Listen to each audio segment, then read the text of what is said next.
नाज़रीन, आज एक दफ़ा फिर हमारे साथ आपके पसंदीदा नाज़िर मलिक मौजूद हैं। आइए उनसे गुफ्तगू करते हैं और उनका हाल अहवाल मालूम करते हैं। अस्सलाम वालेकुम जी। वालेकुम अस्सलाम। वही वली मियां, क्या गुफ्तगू करें, बताएं हमें क्या गुफ्तगू करें। भाई अब तो उम्र के उस हिस्से में आ चुके हैं जहाँ पे ना हाल रहता है ना मुस्तकबिल, सिर्फ माजी ही माजी होता है। क्या बात। हर बात में माजी ही याद आता है। और मियां गौर तो कीजिए, अब तो हर बात पे माजी ही नजर आता है। जी जी जी जी, बहुत खूबसूरत था मेरा माजी मलिक साहब। लो बताओ यानी क्या कंफ्यूज कर रहे हैं। भाई आप खुद खूबसूरत नहीं है तो माजी कहाँ से खूबसूरत होगा। आप यहाँ शक्लो सूरत डिस्कस करने आए या किरदार? अरे अरे अरे गौरी भैया, वाह। कैसी रही हमारी जुगत पे सीरियस हो गए। खुद तो हमें बड़ी जुगते लगाते हो। भाई अल्लाह के फजल से हमें तो जिसका किरदार खूबसूरत है उसकी शक्ल भी खूबसूरत नजर आती है। आप तो हमारे लिए संतोष हैं, दर्पण हैं। जानते हो संतोष दर्पण को? भुट्टो। अरे भाई वो पीपल्स पार्टी के लोग नहीं थे, पाकिस्तान के बहुत बड़े हीरो हुए हैं। जी जी जी, बड़े जबरदस्त हीरो थे, खूबसूरत दुनिया थी जी। तो फिर उनका जिक्र करें आप जी भुट्टो का नारा लगा रहे हैं। वो मलिक साहब मेरे अंदर फंसा हुआ निकल जाता किसी टाइम।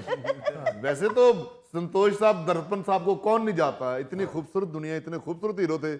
ये उन्हीं पे तो गाना है, ठहर जा यार दा नजारा लैन दे। ये हुई ना बात। और सामने बाजी सबिया खानम साहब बैठे हैं। हाँ ये देखिए उनकी अपनी ही बेगम। जी हाँ जी हाँ। कैसे अच्छे लोग थे। वाह। अच्छा, हम बात ये करना चाह रहे हैं जी। कोई माजी क्यों याद आता है। नाज़िर मियाँ, इतना जो आप झूम रहे हैं, ये आपने माजी किसका नाम रखा हुआ है? लो बताओ। अरे मियाँ, गुजरे हुए वक्त की बात कर रहे हैं हम। वाह। अब माहौल इस तरह का हो चुका है कि हर बात में कहना पड़ता है यार। ओहो, पहले फलां शय कितनी अच्छी थी, पहले फलां मामला कितना रख रखाव वाला था। अब तो हर चीज का बस चल चलाओ ही है। ना कोई हाल है ना कोई चाल है, निरा सवाल ही सवाल है। नाजिर मलिक साहब, आप तो इस तरह भरे पड़े हैं जैसे बारिश के बाद सड़कें भरी पड़ी होती हैं। लगता है भाभी से ताजा ताजा मुंह मारी हुई है। अरे अलग हट, हम आपकी तरह कोई जन्मुरीद नहीं है। घर में जुर्रत नहीं है आपकी भाभी की कि हमारे सामने ऊंची आवाज में बोले। हमने ऐसे ही तो नहीं हेडफोन और एयरपॉड खरीदे हुए। हम जो ही देखते हैं कि मोहतरमा की आवाज ऊंची होने लगी है, हम फौरी तौर पे हेडफोन लगा लेते हैं और गाना भी कोई डिस्को लगाते हैं जिसमें शोर शराबा ज्यादा होता है और गायकी कम होती है। बस फिर चीखती रहती है। हम तो जब हेडफोन उतारते हैं तो हमें इतनी आवाज सुनाई देती है कि इस बंदे ने सारी जिंदगी मेरी सुनी नहीं है। ये आपने अच्छा फार्मूला बताया मलिक साहब, इस पे मैं भी अमल करके देखूंगा। अरे भाई आप ना इस्तेमाल कीजिएगा ये फार्मूला, आप तो फौरन पकड़े जाएंगे। छोटे एयरपोर्ट आपके कान से गिर जाएंगे।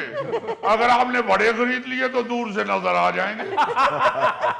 भाभी ने आपके पास आके पहले विग उतारनी है, फिर एयरपोर्ट उतारनी है और उसके बाद आपकी पान पत्त उतारनी है।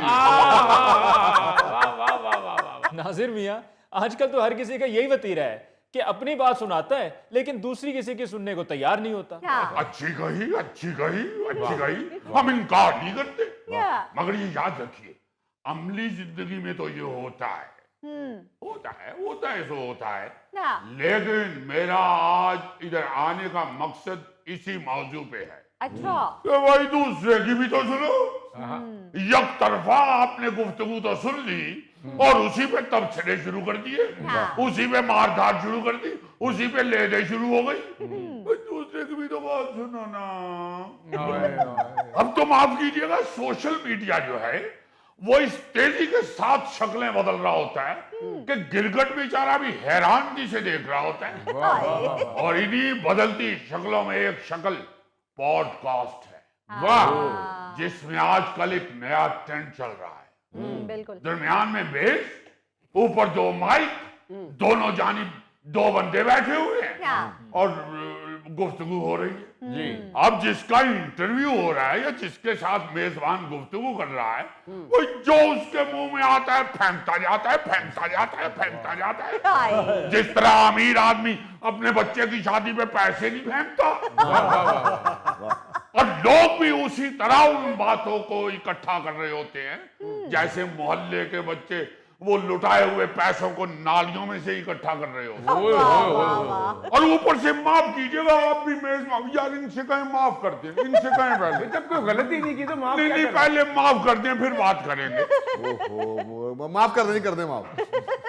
अच्छा जी, चलें, कर दिया माफ, बताएं आगे। अरे माफी इसलिए मांग रहा हूं कि आप भी मेजबान हैं और हम बात कर रहे हैं मेजबान की। इन पॉडकास्ट में मेजबान जानबूझकर ऐसे ऐसे सवालात करता है जिसका मकसद मेहमान के मुंह से मुखालफों के बारे में जहर उगलवाना होता है।